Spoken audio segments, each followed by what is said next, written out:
Bienvenida, Cristina Elizabeth Franco Cortázar, nació en Guayaquil el 8 de abril de 1983, abogada de los tribunales y juzgados de la República. Tercer nivel, Universidad de Especialidades Espíritu Santo, magíster en Derecho de Empresa, cuarto nivel, conferencista ULBC, ¿qué es eso? ULBR será, de la Universidad Laica Vicente Rocafuerte. Ah, perdón. Ajá, docente universitaria también. Ok. Y ha sido ponente en el tema Implicaciones éticas y jurídicas sobre la maternidad subrogada en el proyecto de reforma al Código Orgánico de Salud. De este código en general y de la reforma queremos hablar. Empieza la conversación, Yolanda Torres. Muchísimas gracias, Carlos. Antes queremos invitar a quienes nos siguen a vernos también en Canal 14 TV Cable, Canal 14 CNT y en Claro TV, Canal 14 y Canal 514. Abogada, qué gusto tenerla con nosotros. Antes de entrar en los temas precisos que anunció Carlos, yo quisiera hablar un poco y aprovecharme de su conocimiento para conversar del código en términos generales. Aquí el doctor Carlos Figueroa ha dicho que es un código insuficiente y he visto que el debate se ha centrado más en temas específicos que tienen mucho que ver con el tema ético y moral y no tanto sobre el código. Este código asegura a través de su normativa la salud como derecho universal a todos los ecuatorianos y extranjeros que se encuentran en territorio nacional. ¿Cómo lo ve usted? Bueno, definitivamente ha traído bastante confusión, complejidad al tema, porque su texto normativo es sumamente amplio, confuso, ambiguo y sujeto a diferentes interpretaciones. Temas Cuéntenos. tan álgidos ¿Por qué es como... confuso? Ambiguo. ¿Qué más? Sí, es ambiguo, complejo, extenso. Son más de 221 páginas. ¿Verdad? 480 disposiciones generales. Fíjate, hay 405 artículos y luego los demás disposiciones entre transitorias, reformatorias, que amplían otras normativas o que amplían el caso de la afiliación, por ejemplo, en el Código Civil. Definitivamente es un código que no fue el momento para que sea aprobado por la Asamblea Nacional, porque es un código justamente que ha sido sometido a 2 debates legislativos, pero a muchísimas observaciones, porque el código ha tenido varias redacciones. Para decirte un ejemplo, el de emergencias obstétricas habla justamente hablaba de los abortos en curso. Hoy se habla de los abortos de cualquier tipo. A ver, antes de entrar en lo específico, vuelvo a insistir. Entonces, para usted este es un código que no va a cumplir con sus expectativas, que es la de dar salud a todo el mundo, garantizar el acceso a la salud de forma, como dicen ellos, universal, permanente, oportuna, eficaz, eficiente, de calidad, de manera integral. O sea, el papel lo aguanta todo. Claro, y ¿sabes qué es lo más complejo? Que dice, este código va a tener como principio rector una perspectiva o enfoque de género.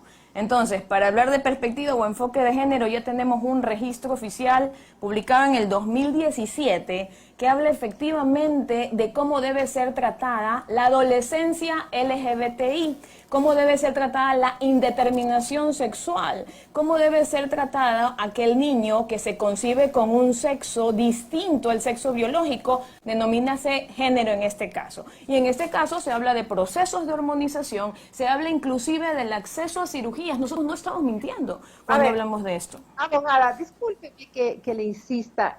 Yo todavía estoy en la parte en donde me interesa saber si es que el día después, el año después, 6 meses después de que se apruebe este código, va a cambiar la situación de los ecuatorianos con respecto a la salud. No estoy entrando en temas LGTB ni en temas de aborto, ni nada, sino qué va a pasar con la sociedad ecuatoriana que este rato carece realmente de una salud eficiente y gratuita. ¿Qué va a pasar? Este código se aprueba. ¿Va a existir esa posibilidad para el conjunto de la sociedad ecuatoriana una vez que se apruebe? Este código definitivamente no cumple las expectativas o no cumple la demanda que el acceso a la salud garantizado en la Constitución requiere. ¿Por qué? Porque se habla justamente de temas ideológicos, cuando lo que nos preocupa realmente es la atención óptima dentro de los hospitales. Lo que nos preocupa realmente es cómo vamos a acceder de manera gratuita a la situación de casos de emergencia, por ejemplo. Pero no se han preocupado los legisladores en leer el texto y se supone que deberían ser legisladores especializados en temas médicos y científicos, y eso es lo que menos tiene, evidencia científica. Por eso nuestro reclamo y por eso la indignación de la ciudadanía al ver que en tiempos de pandemia se ha legislado bajo un término, bajo un texto normativo que no cumple las condiciones que hoy el Ecuador requiere. O sea, usted está diciendo que con este código no va a cambiar la situación en términos de salud de los ecuatorianos, a pesar de que contempla, por ejemplo, y le da mucha importancia a la parte preventiva, lo cual en este país hace muchísima falta, la parte preventiva, que además puede bajar los costos en salud y revertir la situación de salud de sus habitantes.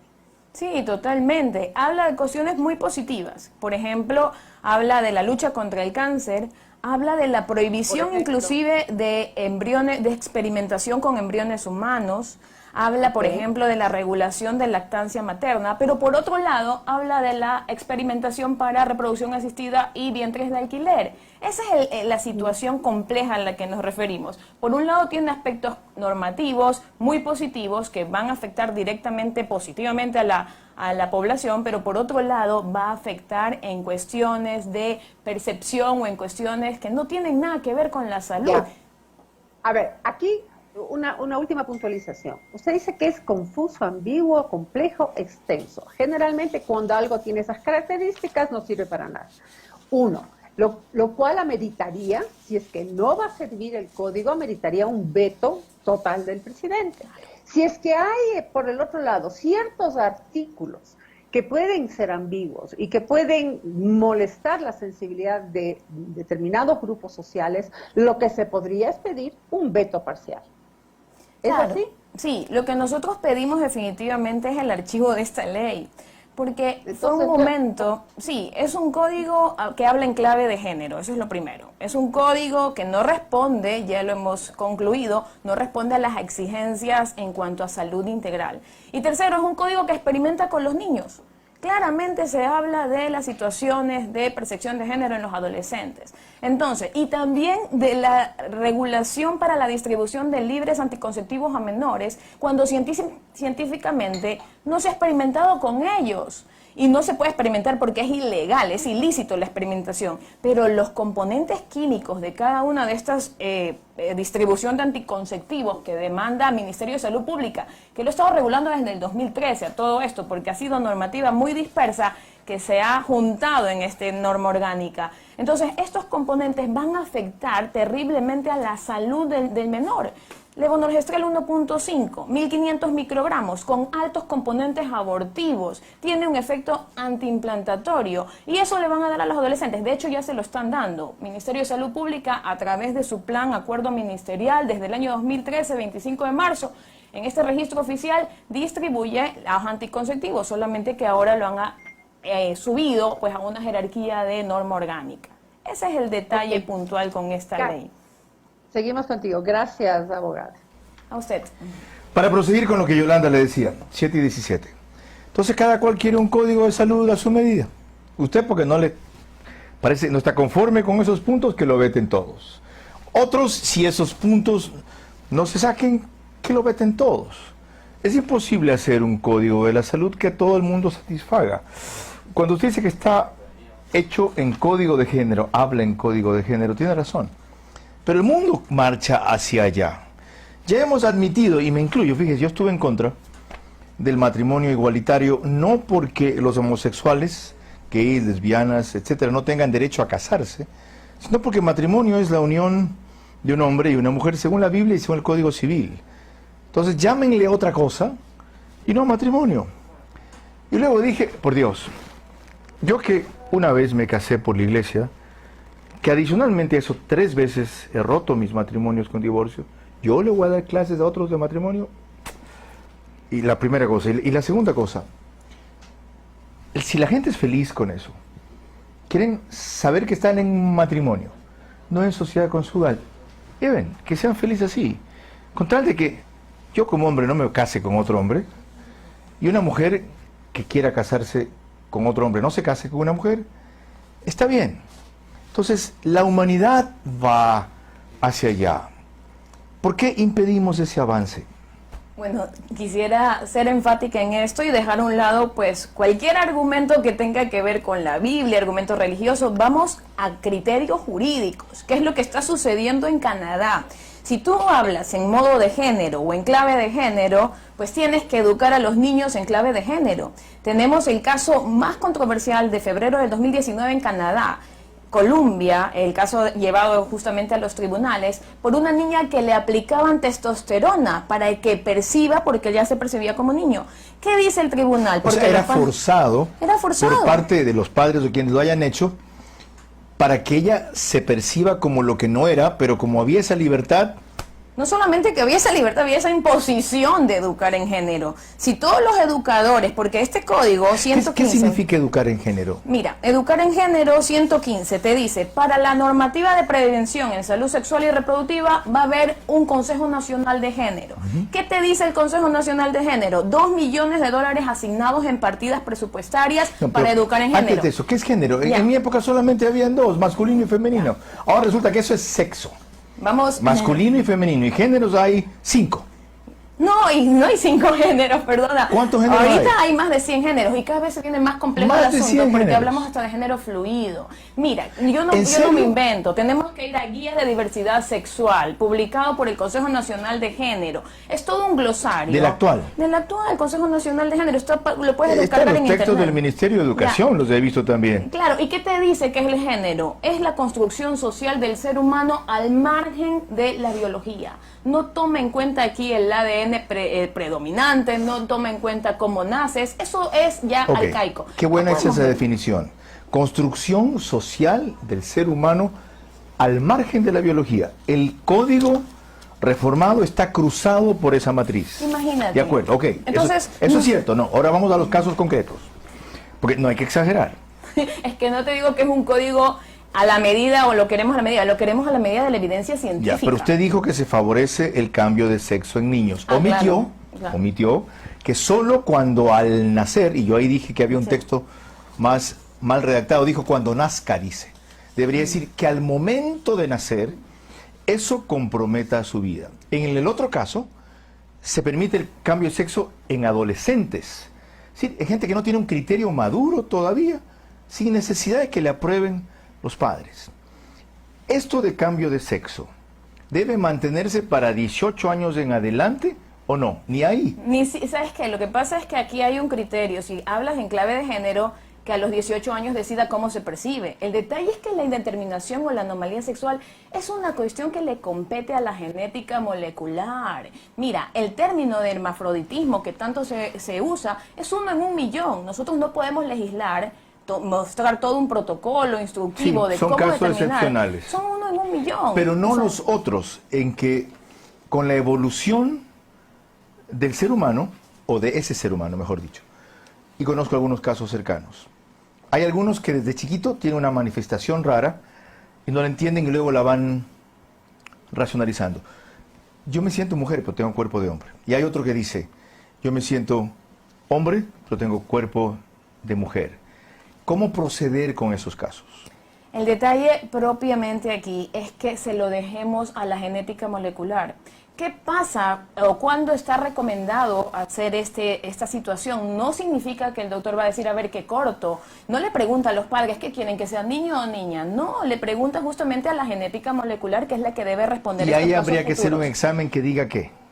¿Cuál es el ADN predominante? O sea, ¿se concibió hombre o se concibió mujer? No hay gen homosexual. Sí, también lo tengo claro. Y si a pesar del ADN predominante, supongamos que en ese hombre sea mujer, él psicológicamente, mentalmente, en otros casos inducido, yo conozco también casos de inducidos, de que hay amigos gays que lo inclinan al que no lo es hacia lo suyo. ¿Qué pasa si esa persona dice, lo siento papi, no soy feliz así? Ya. Y estamos hablando de 18 años o más por si acaso, no menos. Claro. ¿Qué hacer en ese caso? Bueno, en ese caso puntual yo creo que es necesario hablar siempre con la verdad. Cuando amas a una persona, tienes efectivamente que decirle la verdad. Mira que este código incluso prohíbe terapias reparativas para aquella persona que se conciba con un género fluido, diferente, y quiera volver a su situación real, a su sexo real. O sea, ya te equivocaste, qué pena, se ¿Y acabó la sabes qué? historia. Y esto en España, por ejemplo, está siendo prohibido. En Canadá hay una sanción de 3 años, le quitan la licencia al médico que te quiera ayudar psicológicamente a revertir la sexualidad. Tienes que decirle la verdad, o qué sería en un caso como el que cité. El detalle es que justamente cuando hablamos nosotros de sexo biológico, no es un sexo asignado al nacer, te lo dio la genética y tienes un cerebro masculino, tienes un cerebro femenino, tienes toda una anatomía que responde. Mira que llegan transexuales, llegan personas que están con esta situación, orientación, y dicen, sáquenme de este infierno. Yo no quiero seguir así, pero eso está vetado para los médicos. Seguimos no hablando de casos excepcionales. Esto no es común. Esto no es usual. A personas como usted y yo, que somos, entre comillas, normales, si no tenemos gustos, preferencias, sexo, género fuera de lo normal, ¿para qué nos afecta? ¿En qué le afecta a usted? ¿En qué me afecta a mí? El detalle primero nos afecta a nuestros niños. O sea, si hablamos de un niño ¿Por qué? que va Si a ser... yo los guío y los educo para que sean como la naturaleza dice que son. Usted los educa dentro de su casa, pero el Estado asigna, ¿sabes cuánto cuesta una terapia de asignación de sexo? Normalmente $500,000. ¿Quién lo va a pagar? El Estado. ¿Sabes cuánto cuesta una levonorgestrel 1.5? $50. Aquí es gratuito. Lo que pasa es que habla de asignación de sexo. Mira que el texto anterior decía, antes de como ha sido sometido a varias redacciones, decía que el adolescente se debe percibir en cuanto a su identidad de género. Decía la redacción anterior. Entonces, como hubo controversia que no le pongan el género para que pase la ley, le pusieron en cuanto a indeterminación sexual. Pero eso me lo explica la guía para atención a personas LGBTI, que incluye adolescentes con terapias de hormonización y terapias quirúrgicas. ¿Quién las paga? El Estado. Ya. Entendido. No significa coincidido, pero entendido. Qué bueno. Vamos a lo otro.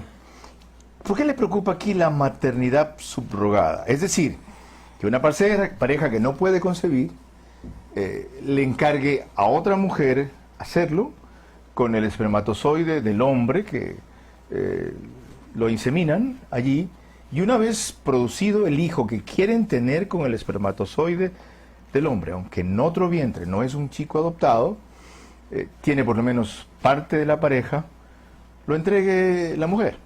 Vamos a ver, más que lo que me preocupe a mí, ¿qué le preocupa al derecho? ¿Qué sucede en ese contrato donde una pareja comitente a una portadora gestacional, como lo llama el código, porque no es que la llama madre biológica, lo llama portadora gestacional, sale con un cromosoma de más, con síndrome de Down? Ya pasó en India. Tenga, así no decían las cláusulas del contrato.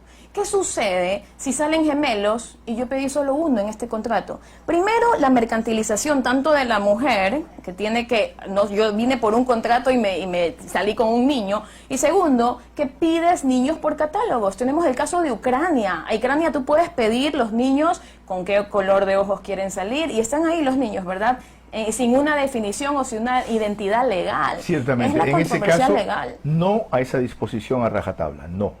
¿Cómo no hay esa disposición? O sea, usted se opone a esa disposición. Claro, porque totalmente. No podemos someter a las mujeres a que por 9 meses estén gestando cuando la ciencia dice que se genera un vínculo materno, un vínculo filial entre la mujer y el niño, y luego es arrebatada ese niño. Y como contrapartida, en cambio, ¿qué? Facilitar, favorecer, estimular, mejorar los procesos de adopción. Mira, hay 2.469 niños en estado de acogimiento, casas de acogimiento, muchos de ellos esperando ser adoptados, otros con la ilusión de que sean reinsertados a sus hogares. ¿Por qué no favorecemos justamente esto? Engorrosos trámites. ¿No hace eso el código? El código no lo debería hacer, porque debería ser el código de la niñez, que también está sometido ahorita a un debate, porque habla justamente, invisibiliza al niño por nacer. Ya no existe ese niño para el código. En el artículo 2, actualmente en el código de la niñez, sí existen los niños de la concepción. Pero si invisibilizas al ser humano, invisibilizas también que hay una situación dolorosa para estas mujeres a que se les arrebata el niño, obviamente empiezas a mercantilizar la salud. Y se supone que ese es un precepto que justifica la norma. Abogada, ¿tiene hijos usted? No tengo hijos, pero tengo muchísimas niñas a las que acompaño dentro de esta... ¿Planea tenerlos? Sí, pues, planeo tenerlos también. ¿Cuántos? Muchísimos. ¿Sabes que la tasa poblacional en el Ecuador la tasa poblacional en Ecuador, hasta el año 2050 está programada, va a tener ya 0 niños. Estamos envejeciendo poblacionalmente. Actualmente no es que estamos teniendo hijos como conejos, como cuy, como se nos dice. No, la mujer está teniendo 2 niños. Es una tendencia mundial de envejecimiento poblacional, que este código obviamente se adecua totalmente con anticonceptivos temporales y definitivos a las Abogada, lo mujeres. pendiente para la próxima, ¿está bien?